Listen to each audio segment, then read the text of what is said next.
नमस्कार दोस्तों। तो आज की इस वीडियो में हम देखने वाले हैं भारत और नेपाल के बीच में जो कुछ दिनों से सीमा विवाद चल रहा था, आखिर वो किस चीज़ को लेकर के हो रहा है। तो आज के वीडियो में हम इसी को समझने का कोशिश करेंगे। तो उससे पहले हम आपको नेपाल के गवर्नमेंट के बारे में कुछ बताना चाहते हैं, जो कि आपके लिए काफ़ी ज़रूरी हो सकता है। तो सबसे पहले आप स्क्रीन पे अभी देख रहे होंगे इस व्यक्ति को। तो ये जो है, इनका नाम है केपी शर्मा ओली। ये प्रो चाइना है, ये कम्युनिस्ट पार्टी से आते हैं और ये पहले नेपाल के प्रधानमंत्री रह चुके हैं। आपने कभी ना कभी इनका नाम न्यूज़ में सुना होगा, अक्सर आता था। केपी शर्मा ओली नाम है। उसके बाद जो आपको ये देख रहे हैं, इनका नाम है पुष्प कमल दहल। इनका भी गठबंधन का सरकार चल रहा है। जिस तरीके से बिहार में किसी भी पार्टी को पूर्ण बहुमत नहीं है, उसी तरीके से नेपाल में भी किसी भी पार्टी को पूर्ण बहुमत नहीं है। तो वहाँ पे कोलिशन गवर्नमेंट चल रहा है। तो वहाँ पे अभी जो फिलहाल प्राइम मिनिस्टर हैं वो ये हैं। और ये जो आपको दिख रहे हैं, इनका नाम है शेर बहादुर देउबा। ये प्रो इंडियन है। ये जब भी प्रधानमंत्री बनते हैं तो इंडिया के तरफ इनका झुकाव ज़्यादा देखा गया है। तो ये कुछ वहाँ के बड़े पॉलिटिशियन हैं जिसके बारे में समझ लिए। और जो विवाद है वो किस ज़मीन के टुकड़े को लेकर के है, तो वो है काला पानी और लिपू लेक। आपने इसके बारे में सुना होगा, न्यूज़ चैनल में बहुत बार आते रहता है। तो आज की वीडियो में हम इसी चीज़ को डिस्कस करेंगे, नेपाल में आखिर क्यों इस पे सीमा विवाद हो रहा था। तो थोड़ा सा इसके अगर हम पॉलिटिकल स्ट्रक्चर को देखें, तो यहाँ पे जो आपको पार्टी दिख रही है CPN-UML, ये पार्टी है केपी शर्मा ओली की। और CPN-MC जो दिख रहा है, जिसके पास 30 सीटें हैं, ये है पुष्प कमल दहल की। उसके बाद आपको यहाँ पे एक और पार्टी दिख रहा होगा NC नेपाली कांग्रेस, ये है शेर बहादुर देउबा की। तो कुछ दिन पहले तक इसका और इस पार्टी का गठबंधन था, लेकिन वो टूट गया। और फिलहाल अभी ये दोनों पार्टी गठबंधन में चल करके अपने सरकार को चला रही है नेपाल में। तो ये कुछ पॉलिटिकल सिचुएशन है नेपाल का।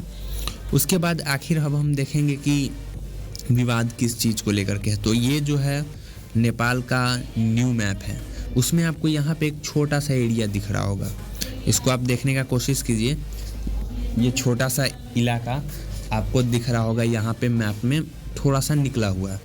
वहीं अगर आप जो ओल्ड मैप है, इसमें आप देखिएगा, यहाँ पे आपको नहीं दिखेगा। तो यही पार्ट है जो अपने मैप में नेपाल ने दिखाया था, जिस वजह से ये सारा कंट्रोवर्सी क्रिएट हुआ है। तो इसी चीज़ को समझने का कोशिश करेंगे, तो वीडियो में अंत तक बने रहिएगा, ठीक है। तो सबसे पहले हम आपको मैप की मदद से समझाते। देखिए, ये जो इलाका है, त्रिकोणीय इलाका, इसी को लेकर के पूरा विवाद है। तो सबसे पहले हम समझेंगे कि आखिर नेपाल का बॉर्डर बनता कैसे। देखिए, जब नेपाल और ब्रिटिशर्स के बीच में युद्ध हुआ था, तो उस समय ट्रीटी हुई थी, सुगौली की संधि, आप सभी जानते हैं। तो उस समय ये डिसाइड किया गया था कि यहाँ से, इस पार्ट से महाकाली नदी, और यहाँ जो सिक्किम से बॉर्डर लगता है, वहाँ से नेपाल का बॉर्डर मेची नदी। यहाँ से कौन सी नदी? मेची नदी। और यहाँ से महाकाली नदी बॉर्डर बनाएगी नेपाल की, ठीक है। नेपाल का सीमा जो बनेगा, ईस्ट में कौन बनाएगा? ईस्ट में बनाएगा मेची नदी, और वेस्ट में महाकाली नदी। तो यहाँ पे मेची नदी का जो बात है, ये तो क्लियर है, इधर से कोई विवाद नहीं है। मेन विवाद यहाँ पे महाकाली नदी को लेकर के क्रिएट हो जाता है। चलिए अब इसको समझते हैं कि आखिर ये है क्या। तो देखिए, महाकाली नदी जो है वो 2 जगहों से निकलती है, 2 पॉइंट से। जिस तरीके से गंगा रिवर निकलती है, उसके बारे में आप जानते हो, उसी तरीके से 2 जगह से निकलती है महाकाली नदी। पहला यहाँ पे आपको दिख रहा होगा लिम्पियाधुरा, एक पॉइंट, और दूसरा पॉइंट है लिपू लेक। इस 2 जगह से महाकाली नदी निकलती है, ठीक है। और महाकाली नदी की 2 शाखाएं निकलती है, एक यहाँ से यहाँ आती है और एक यहाँ से आती है। तो जो लिम्पियाधुरा से आती है, उस शाखा को हम लोग कहते हैं काली रिवर, और एक आता है लिपू लेक से, और उसके बाद यहाँ से महाकाली नदी शुरू हो जाता है। तो दरअसल बात कुछ ऐसा है कि भारत जो लिम्पियाधुरा से महाकाली नदी की शाखा निकलती है ना, उसको बॉर्डर नहीं मानता है। भारत जो लिपू लेक से महाकाली नदी की जो शाखा निकलती है, भारत उसी को बॉर्डर मानता है। तो वहीं नेपाल कहता है कि जो लिम्पियाधुरा से महाकाली नदी निकली है ना, हम उसको बॉर्डर मारेंगे। तो इस वजह से लेकर के इस एरिया में पूरा कंट्रोवर्सी चलते रहता है। ठीक है, तो चलिए हम थोड़ा सा ट्रीटी ऑफ सुगौली को देखते हैं, जिससे नेपाल का बॉर्डर डिसाइड हुआ था ब्रिटिशर्स से हारने के बाद। तो जो ट्रीटी ऑफ सुगौली साइन हुआ था, आपने सुना होगा, सुगौली चंपारण बिहार में एक डिस्ट्रिक्ट है, वहीं पे है ये शहर। और 4 मार्च 1816 को ट्रीटी ऑफ सुगौली नेपाल और ब्रिटिशर्स यानी ईस्ट इंडिया कंपनी के बीच में साइन किया गया था। उसमें ये कहा गया था कि जो ये रिवर है, जो लिम्पियाधुरा से काली नदी निकलती है ना, ये रिवर यही नेपाल का बॉर्डर बनाएगी, ठीक है। उस वक्त कहा गया था जब फर्स्ट टाइम हुआ था। तो फिर क्योंकि यहाँ पे जो ये एरिया है ये लो लैंड है, माने यहाँ पे थोड़ा सा कम, थोड़ा हाइट पहाड़ों का कम है, इस वजह से यहाँ से नेपाल जो है इसके बगल में है और चाइना से यहाँ से अच्छी कनेक्टिविटी हो सकती है। और यहीं पे मानसरोवर लेक है, जिसके वजह से जो श्रद्धालु है यहाँ से जाते हैं, ठीक है। तो जो पहले ट्रीटी हुई थी उसमें कहा गया था कि ये लिम्पियाधुरा से जो शाखा निकलती है उसको बॉर्डर माना जाएगा। लेकिन 1860 में, क्योंकि ब्रिटिशर्स को चाइना से व्यापार करना था, इस वजह से उनको ये पास चाहिए था, ठीक ना। तो उसने ट्रीटी को फिर से साइन किया, उसमें थोड़ा सा बदलाव किया और कह दिया कि जो लिपुलेख से शाखा निकलेगी ना, उसी को नेपाल का बॉर्डर माना जाएगा वेस्ट साइड में। तो ये क्लियर हो गया यहाँ पे। लेकिन नेपाल गवर्नमेंट का कहना है कि नहीं, हम इसको नहीं मानेंगे, मेरे लिए लिम्पियाधुरा से जो शाखा महाकाली नदी की निकलेगी हम उसी को अपना बॉर्डर मानेंगे। और इसी वजह से इस पूरे एरिया को लेकर के विवाद छिड़ा हुआ है। इंडिया इसे मानता है और नेपाल इसे मानता है। और आखिर ये एरिया ज़रूरी क्यों है? देखिए, यहाँ पे कुछ खास ज़्यादा नहीं, यहाँ पे केवल पहाड़ ही पहाड़ है, हार्श क्लाइमेट है और यहाँ पे कुछ ज़्यादा पॉपुलेशन भी नहीं है। लेकिन फिर भी एक इम्पॉर्टेंट क्यों हो जाता है? देखिए, यहाँ पे जो पहाड़ पाए जाते हैं ना, उनकी हाइट थोड़े से कम है और हिमालयन माउंटेन की तुलना में। और यहाँ से आसानी से कनेक्टिविटी स्थापित हो सकती है, चाइना के साथ अच्छे से यहाँ से पास हो सकता है और चाइना में आप जा सकते हैं। और यहीं से लोग मानसरोवर के लिए चाइना जाते हैं।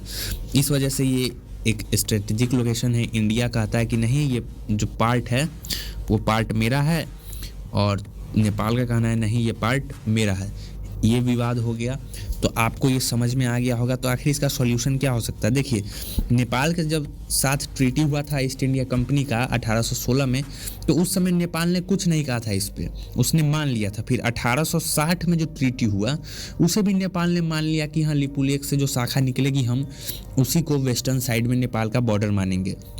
तो आज लगभग उससे 140-50 साल बाद आज इस चीज़ को लेकर के विवाद हो गया। तो यहाँ पे नेपाल को पहले सोचना चाहिए था और इसको ख़त्म करना चाहिए था, जो आज वहाँ पे किया जा रहा है। दरअसल बात कुछ ऐसा है कि नेपाल की जो पॉलिटिक्स है ना, जो न्यू डेमोक्रेटिक कंट्री अभी फ़िलहाल नेपाल बनी है, वहाँ पे जो राजनेता है वो चुनाव में अपना सेल्फ गेन के लिए, अपनी सरकार को बनाने के लिए इस तरीके का मुद्दा उठाते हैं, जिससे वो वहाँ पे मेजॉरिटी नंबर ऑफ सीट्स जीत सके और अपना गवर्नमेंट फॉर्म कर सके। तो ये अभी न्यू डेमोक्रेसी है, इस वजह से यहाँ पे ऐसा देखने को मिलता है। और मधेसी का मुद्दा वगैरह उठा करके वहाँ के राजनेता अक्सर चुनाव में इसका यूज़ करते हैं। भारत में भी होता है, रीजनल वाइज पॉलिटिक्स होता है, तो 2 गुटों में लोगों को बांट दिया जाता है। ऐसा यहाँ पे भी देखने को मिलता है उसी तरीके से, क्योंकि ये सब अभी न्यू डेमोक्रेसी है, तो यहाँ पे डेवलपमेंट में कम और इन सभी चीज़ों पे ज़्यादा वोटिंग होती है। तो ये आपको एक समझ में आ गया काला पानी विवाद आखिर क्या है, इंडिया चाइना और नेपाल के पास जो ये ज़मीन है इसको लेकर के। अब थोड़ा सा हम चलते हैं, यहाँ पे बिहार में भी एक विवाद है नेपाल का। देखिए, यहाँ पे नेपाल भी क्या करे, जो ट्रीटी हुआ था नेपाल और भारत के बीच में उस समय ईस्ट इंडिया कंपनी के बीच में, उसके समय कहा गया था जो गंडक नदी नेपाल से आएगी ना, उसके इस साइड का इलाका इंडिया का होगा और इस साइड का इलाका जो होगा ना वो नेपाल का होगा, गंडक नदी का, ठीक है। और जो नेपाल यहाँ पे नीचे में है, यहीं पे नेपाल की जो फर्टाइल लैंड है, क्योंकि जो ऊपर है यहाँ पे तो केवल पहाड़ ही पहाड़ है, तो यहाँ पे हिमालयन माउंटेन है, माउंट एवरेस्ट ये सब है, तो इस वजह से वहाँ पे खेती नहीं हो सकता है। नीचे में थोड़ा सा ज़मीन है जहाँ पे नेपाल का फर्टाइल लैंड है, जहाँ पे नेपाल खेती बाड़ी कर सकता है। इस वजह से उसके लिए काफ़ी इम्पोर्टेंट हो जाता है। तो कहा गया था जो गंडक नदी के इस साइड का पार्ट होगा वो किसका होगा? इंडिया का। और जो इस साइड का पार्ट होगा वो होगा नेपाल का, ठीक है। लेकिन हुआ क्या, समय के साथ साथ जो गंडक नदी है ना, ये गंडक नदी को नेपाल में कहा जाता है नारायणी नदी। कौन सी नदी? नारायणी। और हम लोग बिहार और भारत में इसको कौन सी नदी कहते हैं? गंडक नदी। ठीक है, तो ये भी क्लियर हो गया। दरअसल बात कुछ ऐसा है कि एक जगह है सुस्ता। सुस्ता एक जगह है यहाँ पे नेपाल और बिहार के बॉर्डर पे। तो जो पहले था, जैसे मान लीजिए ये है आपका गंडक नदी, ठीक है, इसके इस साइड का पार्ट है इंडिया का और इस साइड का है नेपाल का। तो कुछ ऐसा था कि यहाँ पे आप मैप में दिख रहे होंगे सुस्ता जो था, सुस्ता यहीं पे है। लेकिन जो पहले गंडक नदी थी ना, ये ब्लैक कलर का आपको लाइन दिख रहा होगा, ब्लैक कलर का लाइन, जो ये ओल्ड उसका मैप है, रिवर मैप गंडक नदी का। तो पहले इस तरीके से गंडक नदी आती थी। तो सुस्ता इस साइड में आ गया तो वो किसका था? नेपाल का था। और इस साइड में जो इलाका था वो किसका था? वो भारत का था। लेकिन अभी आप देखिए ये जो नदी बह रही है नीले रंग से आपको दिख रहा होगा, इसके रूट बदलने की वजह से ना सुस्ता इस साइड आ गया। तो अब ट्रीटी के हिसाब से सुस्ता इंडिया का हो गया।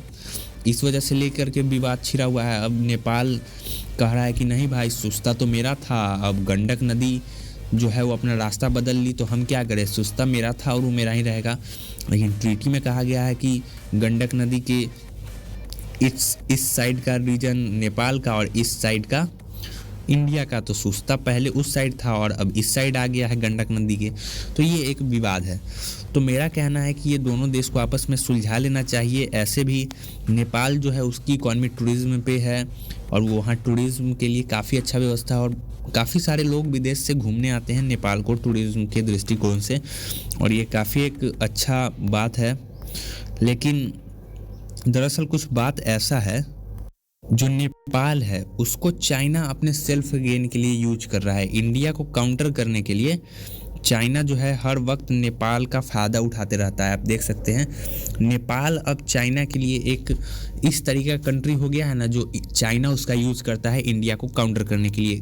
तो यहाँ पे इंडिया को भी समझना चाहिए। और नेपाल के साथ भारत का काफ़ी अच्छा रिलेशंस रहा है। हम लोगों ने नेपाल के साथ ट्रीटी ऑफ फ्रेंडशिप साइन किया था और पहले काफ़ी अच्छे रिलेशंस रहे हैं। बेटी रोटी का रिश्ता माना जाता है, नेपाल और भारत के बीच में रहा है। यहाँ पे आप देख सकते हैं हमारे प्रधानमंत्री और नेपाल के प्रधानमंत्री रहे हैं। और नेपाल के लिए मजबूरी इसलिए हो जाती है क्योंकि उसके ऊपर का जो रीजन है वो पूरा पहाड़ी है और जो भी खेती लायक रीजन है वो नीचे है, इस वजह से। लेकिन ये जो यहाँ पे लिपुलेख काला पानी को लेकर के विवाद है, हमें लगता है कि इसको आपस में सुलझा लेना चाहिए दोनों देशों को मिल करके। और जो यहाँ सुस्ता को लेकर के है इसे भी सॉर्ट आउट कर लेना चाहिए, क्योंकि अगर इंडिया इसे सॉर्ट आउट नहीं करता है तो फिर चाइना यहाँ पे यूज करेगा नेपाल का भारत के खिलाफ, जो कि धीरे धीरे कर रहा है। चाइना धीरे धीरे नेपाल में इन्वेस्टमेंट बढ़ाते जा रहा है।